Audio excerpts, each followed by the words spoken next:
ভার্সিটির প্রথম দিনই নিজের প্রফেসরকে ধরে চুমু খাওয়া কোন ধরনের ভদ্রতা মিস আরশি? হোয়াইট ফুল স্লিভ শার্টের হাতা গুটিয়ে কুনুই অবধি আনতে আনতে ইংরেজিতে কথাগুলো বলল শেহজাদ। তার নীল চোখে সাদা ফ্রেমের চশমা লাগানো। বয়স ৩০-এর কোঠায় হলেও হলিউডের যেকোনো সুদর্শন পুরুষদের ভিড়ে এই মানুষটির চেহারাই যেন সবার আগে নজর কাড়বে। নিউ ইয়র্ক ইউনিভার্সিটির মতো একটি সুবিশাল প্রাইভেট ভার্সিটির লেকচারার শায়ান শেহজাদ।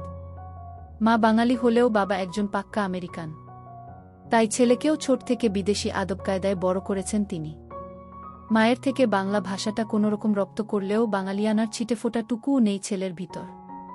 শেহজাদ তার সরু নাকের উপর থেকে চশমাটা ঠেলে উপরে ওঠাল। পরপর দুহাত বুকে গুজে দুপা এগিয়ে আরশির সামনে এসে দাঁড়াল। ক্লাসে পিনপতন নীরবতা। কারো মুখে টুসদুটিও নেই, অথচ সবাই জানে আরশি কি কারণে তাকে চুমু খেয়েছিল তখন। যারা আরশিকে খুবুলি কি করার জন্য এমন একটা কাজ ওকে করতে বলেছিল, তাদের মধ্যে থেকেই একটা আমেরিকান মেয়ে বসে থেকে ইংরেজিতে বলে উঠল, প্রফেসর, আমার মনে হয় আপনাকে দেখে লোভ সামলাতে পারেনি বেচারি। যতসব থার্ড ক্লাস আনকালচার্ড ছেলে মেয়েদের এত বড় ভার্সিটিতে পড়াশুনোর সুযোগ করে দেয়ার মাসুল হিসেবে ফিউচারে আরও কত কি যে দেখতে হবে, কি গড নোজ। আমেরিকান মেয়েটার বিদ্রূপ মেশানো কথায় সহসাই চোয়াল শক্ত হল শেহজাদের। কিন্তু ওই মেয়েকে কিছু না বলে পুরো রাগটা ঝাড়ল আরশির উপর। পশ্চিমা ভাষায় খেকিয়ে বলে উঠল, কি কারণে এমনটা করেছ সেটার উত্তর না দিতে পারলে ভবিষ্যতে আমার ক্লাসে ঢোকার দুঃসাহস দেখাতে এসো না কখনো। এত কিছু শোনার পরও মাথা নিচু করে দাঁড়িয়ে রইল আরশি। মুখ থেকে একটা শব্দ বের করল না। কিন্তু বেঞ্চের উপরে রাখা ওর মুষ্টিবদ্ধ হাতের পিঠ মুহূর্তেই ভিজল চোখের পানিতে। যেটা সবার চক্ষু এড়ালেও আরশির পাশে বসে থাকা মেয়েটার চক্ষু এড়াল না। আর কেউ কিছু না বললেও ওই মেয়েটা উঠে দাঁড়াল। শুধু শুধু নিরপরাধ কাউকে তো এভাবে কষ্ট পেতে দেখা যায় না। তাই সাহস করে নিজেই বলল, প্রফেসর, আরশির কোনো দোষ নেই। ওই মেয়েগুলোই ক্লাসে আসার পর থেকে আরশির পেছনে লেগেছে। আপনাকে চুমুটাও ওরাই খেতে বলেছিল আরশিকে। এমনকি ওদের কথা মতো কাজ না করলে এখানে আরশিকে পড়তে দেবে না বলে থ্রেট পর্যন্ত দিয়েছিল ওরা। মেয়েটার সাহস দেখেই হয়তো ক্লাসের আরও কয়েকজন ওর কথায় সমর্থন জানালো আরশি নিজে থেকে কিছুই করেনি, ওকে দিয়ে করানো হয়েছে সবটা, আর যারা করিয়েছে এমনটা তাদেরকেও ধরিয়ে দিল সবাই। শেহজাদ শীতল দৃষ্টি ফেলল সেই মেয়েগুলোর দিকে। ঠান্ডা কণ্ঠে শুধু বলল, ক্লাস শেষে প্রিন্সিপালের রুমে দেখা করবে আমার সাথে, অল অফ ইউ। কিছুক্ষণ আগে আরশিকে অপমান করা মেয়েটা হাসফাস করে উঠল যেন। নিজের দোষ ঢাকতে নিজের বন্ধুদের ফাঁসিয়ে দিতে চাইলেও সুযোগ দিল না শেহজাদ। বা হাতে গলার টাই ঠিক করতে করতে ওদের সামনে গেল। বাঁকা হেসে নিজের স্বভাবসুলভ পশ্চিমা ভাষায় বলল, আসলে হয়েছে কি জানো তো, আমার তোমাদের মতো হাই সোসাইটিতে মারাত্মক এলার্জি আছে গু। পরপর থুতনিতে হাত দিয়ে কিছু একটা চিন্তা করার ভঙ্গিমায় ওদের থেকে হেঁটে গিয়ে ক্লাসের সামনে এসে দাঁড়িয়ে বল, তাই ঠিক করলাম তোমাদের মতো হাই সোসাইটির ছেলেমেয়েদের আমি আমার ক্লাসে কেন এই ভার্সিটিতেই রাখব না। যারা ক্ষণিকের আনন্দের জন্য অন্যকে বিপদে ফেলার কথা চিন্তা করে তাদের আমি ঘৃণা করি। আতকে উঠল মেয়েগুলো। কিন্তু নিজেদের হয়ে সাফাই গাওয়ার আগেই ক্লাস শেষের সাইরেন বেজে উঠল করিডোর থেকে। নিজের ওভার কোটটা হাতে চাপিয়ে রুম থেকে বেরিয়ে যাওয়ার আগে আরশির পাশাপাশি দাঁড়াল শেহজাদ। সবাই যখন যে যার ব্যাগ গুছিয়ে রুম থেকে বেরিয়ে যেতে ব্যস্ত, তখন আরশির কানের কাছে ঝুঁকে আসলো পুরুষালী খাদে নামানো কণ্ঠ, আজকের চুমুর জন্য শাস্তি তো তুমি পাবে, তবে এখানে নয়, বাসায় ফিরে সেই শাস্তি দেব তোমাকে। Be ready my dear wife. কেঁপে উঠল মেয়েটা। ভীতু চোখে পাশ ফিরে তাকানোর আগেই রুম ছাড়ল সেই কণ্ঠের অধিকারী। ক্লাস শেষে করিডোরের পথ ধরেছে স্টুডেন্টরা। আরশি তড়িঘড়ি করে বের হয়ে ওর পাশে বসা সেই মেয়েটার কাছে গিয়ে হাঁটতে হাঁটতে বলল, thank you for helping me earlier. যারা? আরশি থমকাল। থ্যাংক ইউ চির প্রতি উত্তর শুনে অপ্রস্তুত হেসে নিজেও যারার মতো করে বলল, আরশি আমেরিকান? উহু, খাঁটি বাঙালি। আরেক দফা চমকালো আরশি। ওর চমকে যাওয়া মুখ দেখে হেসে ফেলল যারা। বলল, অবাক হলে তো? আরশি ওপর নিচ মাথা দোলাল। কিন্তু অবাক হওয়ার চাইতেও একজন দেশীয় মানুষ পাওয়ায় আনন্দ বেশি হচ্ছে ওর। যারা মেয়েটা বেশ ভালো। নীল চোখের এই অধিকারিণীর বেশভূষা কিন্তু বেশ ছিমছাম, আর ব্যবহার, সে তো অমায়িক। মনে মনে ভাবল আরশি। যাক, এই ভিনদেশে ভালো মনের কেউ অন্তত আছে। কোথায় থাকতে বাংলাদেশের? যারার প্রশ্নে ধ্যান ভাঙল আরশির। গাজীপুরে। তুমি? আরে, আমিও তো গাজীপুরেই থাকতাম। দেখলে গাজীপুরের মতো মফস্বলে থাকতে দেখা হলো না, কিন্তু আমেরিকার মতো এত বড় একটা দেশে এসে ঠিকই দেখা হয়ে গেল। হাসল আরশি। বলল, না মানে তুমি না বললে আমি হয়তো বিশ্বাসই করতে পারতাম না যে তুমি আমেরিকান নও। হাসিখুশি মুখের আড়ালে থাকা মনটা বিষণ্ণ হয়ে গেল সহসা যারার। কিন্তু আরশি এই বিষয়ে আর কোনো প্রশ্ন করার আগেই কথা ঘুরিয়ে ফেল সে।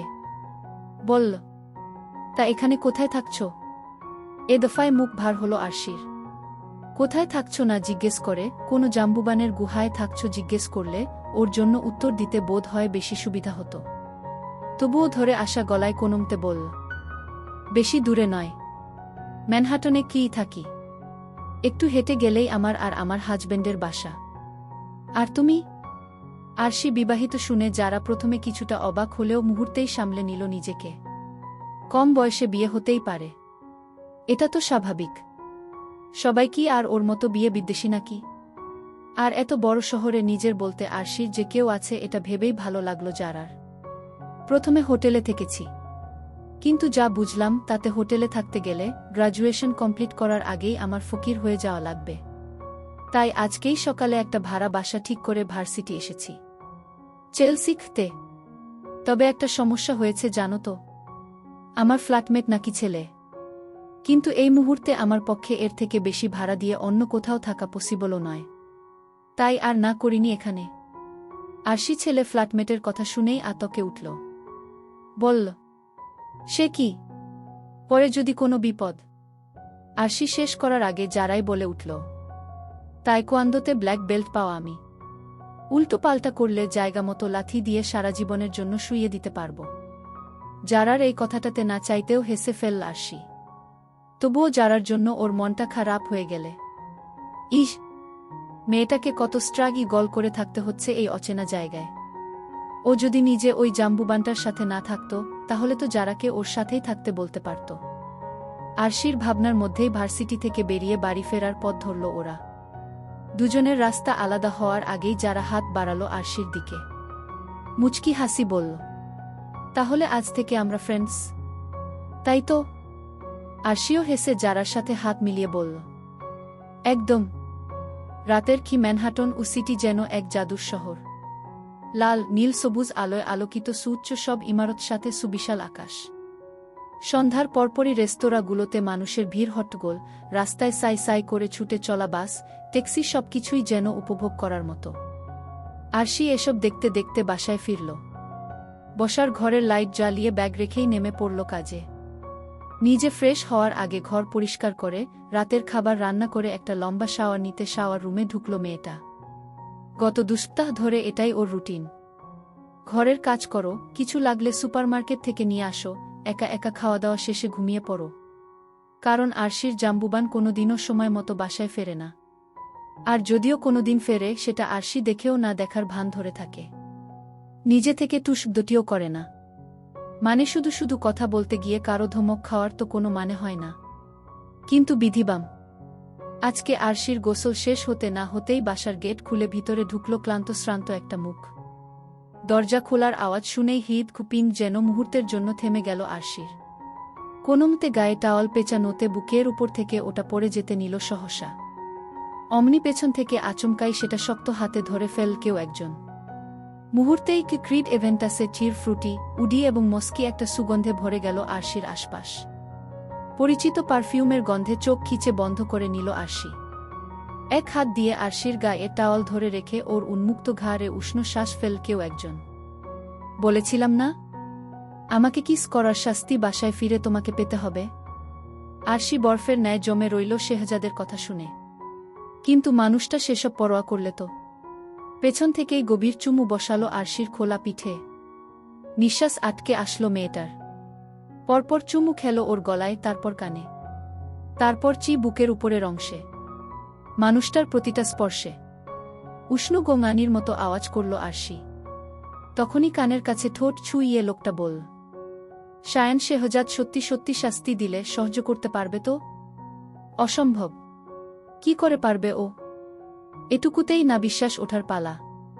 আর কি শাস্তি দেয়ার বাকি আছে জাম্বুবান্টার ওকে? আজহান হচ্ছে রাজীব হাসানের একমাত্র বড় ভাইয়ের আহসানের ছেলে। আজহান যখন অষ্টম শ্রেণীতে পড়ে তখন ব্রেইন স্ট্রোকে মারা যান আহসান। এর 6 মাসের মাথায় আজহানের মা চলে যান তার বাপের বাড়ি। কয়েক বছরের ব্যবধানে আজহানের মা বৈশাখী বেগম দ্বিতীয় বিয়ে করেন। আজহান বড় হয় তার চাচা রাজীবের কাছে। নানা খুব আদরে বড় হয়েছে এমন ভাবা ঠিক নয়। কোনোরকম খেয়ে পড়ে বেঁচেছিল। কলেজে উঠতেই চাচি নাহারের খোঁটা শুরু হয়। কাজ করে খা, আর কত আমাদের এখানে থাকবি, আরও নানান কথা। তবে রাজীব এমন করেননি। নিজের সন্তানের মতোই ভালোবেসেছেন। তবে চাচির খোঁটা শুনতে শুনতে আজহান আজ একটা কোম্পানির প্রতিষ্ঠাতা। শুনতে অদ্ভুত লাগলেও আজহান তার চাচির কাছে কৃতজ্ঞ, কারণ তিনি যদি আজহানকে তখন খোঁটা না দিত তবে আজ আজহান এই পজিশনে আসত না। কলেজ লাইফ থেকে আজহানের একটাই বন্ধু, আর সে হল অনিক। এই অনিকের বিয়েতে এসেই এত কাহিনী ঘটে গেল। রাজীব হাসান তখন ফোন রেখে ছুটে আসেন আজহানের কাছে। সমস্ত ঘটনা তিনি খুলে বলেন আজহানকে। এরপর প্রস্তাব করেন প্রিনিশাকে বিয়ে করতে। না হলে পরিবারটার সাথে মেয়েটাও ভেসে যাবে। আজহান অবশ্য রাজি হয়নি শুরুতে। কেননা আজহানের থেকে 11 বছরের ছোট প্রিনিশা। কখনো কি আজহানকে নিজের স্বামীর স্বরূপ মানতে পারবে ও? আজহানের এই প্রশ্নের উত্তরে রাজীব হাসান বলেন, আল্লাহ হয়তো তোর সাথেই ওর জোড়া মিলিয়ে রেখেছেন। না হলে তুই এখনো বিয়ে করিসনি কেন? চাচার কথার উত্তর দেয়নি আজহান। বিয়ে নিয়ে তার মনে বরাবরই বিতৃষ্ণা আছে। তবে চাচার অনুরোধ শেষ পর্যন্ত ফেলতে পারে না আজহান। রাজি হয় বিয়েতে। আর তারপরই বিয়েটা সম্পন্ন হয়। বিয়ে হওয়ার আধ ঘণ্টার মাঝে বিদায় পর্ব চলে আসে। প্রিনিশা রাহেলা বেগমের গলা জড়িয়ে কান্না করছে। আজহান পাশেই দাঁড়ানো। মায়ের কাছে বিদায় নেওয়া শেষে প্রিনিশা যখন পিয়াল সাহেবের কাছে যায় তখন তিনি হনহন করে চলে যান ওখান থেকে। এতে করে প্রিনিশা আরও বেশি কষ্ট পায়। অবশেষে গাড়িতে বসানো হয় প্রিনিশাকে। প্রাচী বোনকে জড়িয়ে ধরে নীরবে কাঁদে। আজহান গাড়িতে উঠার আগে রাহেলা বেগমের সামনে গিয়ে বলে, চিন্তা করবেন না, আপনার মেয়ের দায়িত্বে কোনো অবহেলা করব না আমি। রাহেলা বেগম চোখের পানি মুছে নিয়ে বলেন, সাবধানে যেও বাবা, আমার মেয়েটার খেয়াল রেখু। আজহান হালকা হেসে সম্মতি জানায়। এরপর গাড়িতে গিয়ে বসে স্টিয়ারিংয়ে হাত রেখে আজহান এক পলক তাকায় প্রিনিশার দিকে। আজহান ইচ্ছে করেই গাড়ির গ্লাস তোলে না। গাড়ি চলতে শুরু করে আপন গতিতে। প্রিনিশার কান্না এখনো পুরোপুরি বন্ধ হয়নি। মাঝে মাঝে এখনো ফুপিয়ে উঠছে মেয়েটা। তা খেয়াল করে আজহান রুমাল এগিয়ে দিল প্রিনিশার দিকে। মেয়েটা কাপা হাতে রুমালটা নিয়ে নাক মুছে নিয়ে আবারও ফেরত দেয় রুমালটা। আজহান রুমালটা নিয়ে পকেটে রেখে দেয়। গাড়ি চলেছে হাইওয়ের উপর দিয়ে। প্রিনিশা জানালার উপর দুহাত রেখে মাথা ঠেকিয়ে আছে। আজহান ড্রাইভ করতে করতে কয়েকবার তাকালো প্রিনিশার দিকে। মেয়েটা ওভাবেই ঘুমিয়ে পড়েছে। আজহান আলতো হাতে প্রিনিশাকে সিটে হেলান দিয়ে দিল। এরপর আবারও ড্রাইভিংয়ে মনোযোগ দিল। রাতের শীতল বাতাসে প্রিনিশার কোমর অবধি লম্বা চুলগুলো উড়ছে টালমাটাল ভাবে। আজহানের এক অদ্ভুত অনুভূতি হচ্ছে। তার পাশের ঘুমন্ত নারীটি তার স্ত্রী, যাকে সে আগে কখনো দেখেনি। সত্যিই জীবন কখন কোনো মোড় নেয় তা কেউ বলতে পারে না। রাত 3টের দিকে আজহানের ভিলার সামনে থামে গাড়ি। ডুপ্লেক্স বাড়িটি দেখতে কোনো রাজপ্রাসাদের থেকে কম নয়। প্রিনিশা এখনো ঘুমিয়ে আছে।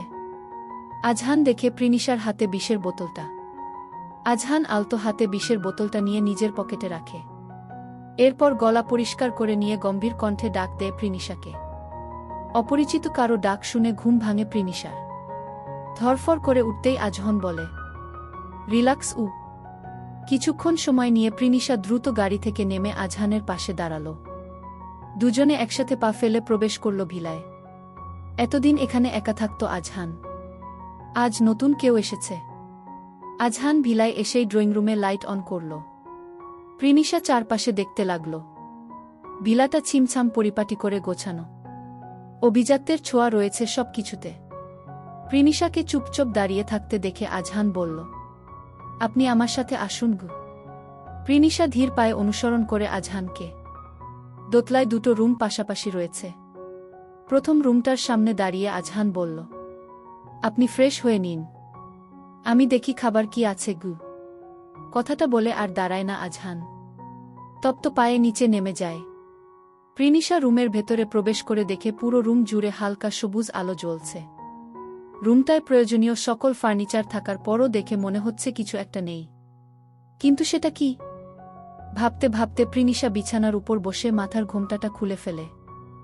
এরপর এক এক করে গহনাগুলো খুলে খুলে বিছানার উপর রেখে উঠে দাঁড়াতেই চোখ পড়ে ড্রেসিং টেবিলের উপর। আয়নায় নিজেকে দেখে প্রিনিশা তাচ্ছিল্যের সুরে হাসে। মনে মনে ভাবে, এই সাজ, এই গহনা, এই মেকআপ সবকিছু ছিল নিজের একমাত্র ভালোবাসার মানুষ অনিকের জন্য। অনিকের লাল রং পছন্দ ছিল বলে বিয়ের সব কিছুতে লালের ছোঁয়া রাখতে চেয়েছিলাম আমি। নিজের থেকে কম ভালোবাসি তাকে, অথচ পরিণামে পেলাম একরাশ ঘৃণা, অপমান, লাঞ্ছনা। এটা তো আমার প্রাপ্ত ছিল না গি। কথাগুলো ভেবে চোখ বেয়ে গড়িয়ে পড়ে নোনা জল। নীরবে তা মুছে নিতেই রুমে প্রবেশ করে আজহান। হাতে তার একটি লাগেজটা বিছানার উপর তুলে দিয়ে আজহান বলে, নিজ লাগেজটা আনেনি আসার সময়, তাই আমি এনে দিলাম গ। আজহানের কথার কোনো উত্তর করে না প্রিনিশা। মেয়েটা আবারও ব্যস্ত হয়ে পড়ে নিজের সাজ মুছতে। তা দেখে আজহান ফোন হাতে বারান্দায় চলে যায়। মিনিট 20 পর আজহান রুমে আসে। দেখে প্রিনিশা রুমে নেই। ওয়াশরুম থেকে পানির আওয়াজ আসছে। আজহান বিছানার উপর থেকে লাগেজটা নিচে নামিয়ে যায় কাবাডের কাছে। কালো রঙের শার্ট আর কালো ট্রাউজার নিয়ে চলে যায় পাশের রুমে। প্রায় 1 ঘন্টা ধরে শাওয়ার নিয়ে বের হয় প্রিনিশা। রুমের মৃদু আলোতে আয়নায় নিজেকে দেখতে বেশ অন্যরকম লাগছে। লোকে বলে বিয়ের পর মেয়েদের রূপ খোলে, আসলে কি তাই? জানা নেই প্রিনিশার। যদিও এটা বিয়ে নয়, একটা অ্যাক্সিডেন্ট। যাকে চেনে না, কখনো দেখেনিও, তাকে কি স্বামী বলে মেনে নেওয়া যায়? কথাগুলো ভাবতেই বুক চিরে এক দীর্ঘশ্বাস বেরিয়ে এলো প্রিনিশার। তখনই নিচ থেকে আজহান ডেকে উঠল প্রিনিশাকে। প্রিনিশা দ্রুত চুল মুছে ছুটল নিচে। ডাইনিং টেবিলে এসে দেখল খাবার রাখা। প্রিনিশা চেয়ার টেনে আজহানের এক চেয়ার পরে বসল। আজহান বলল, যিনি রান্না বান্না করেন তিনি 7 দিনের ছুটিতে গিয়েছে, তাই খাবারটা বাহির থেকে অর্ডার করে আনতে হয়। আজ তো অনেক রাত হয়ে গেছে, সব দোকানও বন্ধ হয়ে গেছে, তাই রান্নাটা আমি করেছি। প্রিনিশা তকালো প্লেটের দিকে, দেখল খিচুড়ি আর ডিম ভাজা। প্রিনিশার প্রিয় একটি খাবার এটি। কোনো কথা না বলে দুজনেই খাওয়া শুরু করল। খাওয়া শেষে প্রিনিশা রুমে এলো। পুরো রুমটা ভালো করে চোখ বোলাতেই দেওয়ালে আজহানের বড় একটি ছবি দেখতে পেল। ছবিটার সামনে কিছুক্ষণ দাঁড়িয়ে থেকে প্রিনিশা বিছানা গিয়ে বসল। ওর মনে পড়ল গহনা এবং ওড়নার কথা। ওগুলো তো বিছানাতেই ছিল। প্রিনিশা দ্রুত উঠে লাগেজের কাছে গেল। দেখল লাগেজে নেই ওগুলো। মেয়েটা চিন্তায় পড়ে গেল। ওয়াশরুম থেকে বের হলো আজহান। প্রিনিশাকে চিন্তিত হয়ে লাগেজে কিছু খুঁজতে দেখে বলল, গহনা এবং ওড়না আমি কাবাডে রেখেছি, আপনি চাইলে ওখান থেকে নিয়ে নিতে পারে কি? ওহ গ উচ্চারণ করে প্রিনিশা বিছানায় গিয়ে বসল। আজহান বলল, আপনি চাইলে এখানে ঘুমিয়ে পড়তে পারেন গ। আর আপনি? এই প্রথম আজহানের সাথে সরাসরি কথা বলল প্রিনিশা। আজহান একটু চুপ থেকে বলল, রুমটা আমার, আমিও এখানে থাকব, সেটাই স্বাভাবিক। প্রত্যুত্তরে কিছু বলতে গিয়েও থেমে গেল প্রিনিশা। মাঝে কোলবালিশ দিয়ে শুয়ে পড়ল ও। আজহান বারান্দায় চলে গেল। সিগারেট ধরিয়ে নজর দিল আকাশের চাঁদের দিকে। নিজের একা জীবনে হুট করেই কেউ এসে পড়েছে। বিয়ে নামক এক পবিত্র বন্ধনকে কখনোই অবমাননা করতে পারবেন আজহান। কিন্তু বিয়ে নিয়ে তার মনের বিতৃষ্ণা কি কমবে কখনো? পারবে কি একটা সুস্থ স্বাভাবিক বৈবাহিক জীবন কাটাতে প্রিনিশার সাথে? আচ্ছা, মেয়েটার চরিত্র কি আসলেই খারাপ? গত কয়েক ঘন্টা তো তারা একসাথে আছে, কোনো খারাপ কিছু তো চোখে পড়েনি। ভাবনার মাঝে কয়েকবার বিছানার উপর ঘুমন্ত প্রিনিশার দিকে নজর যায় আজহানের। অনিক তার বেশ পুরনো বন্ধু। আজকের ঘটনার পর অনিক কয়েকবার কল করেছিল আজহানকে। তখন আজহান বিয়েতে ব্যস্ত ছিল বিধায় কল রিসিভ করতে পারেনি। আজহান আনমনে কয়েকবার ফোন করে অনিকের নাম্বারে। প্রথমবার রিং হয়ে কলটা কেটে যায়। দ্বিতীয়বার 2বার রিং হতেই কল রিসিভ হয়। মাতাল কণ্ঠে অনিক বলে, দোস্ত তুই কোথায়? অনিক, তুই ড্রিঙ্ক করেছিস? হ্যাঁ করেছি। আজ আমার মন ভীষণ খারাপ ভাই। যাকে 3 বছর ধরে ভালোবাসলাম, আদর দিয়ে পুষলাম, বিয়ের দিন শুনি দেশ আগেই স্বাধীন হয়ে গেছে। গু অনেক, তুই লেবু পনি খা। কাল কথা বলছি আমি। না দাঁড়া। কি হয়েছে? তুই কি এসেছিলি আজ বিয়েতে? আজহান এক নজর প্রিনিশার দিকে তাকিয়ে বলল। হ্যাঁ গিয়েছিলাম। দেখেছিস লোকের চিৎকার? আমার তো ইচ্ছে করছিল মেয়েটার গালে আরও 2-4টা লাগিয়ে দেই। শালি কত বড় খারাপ!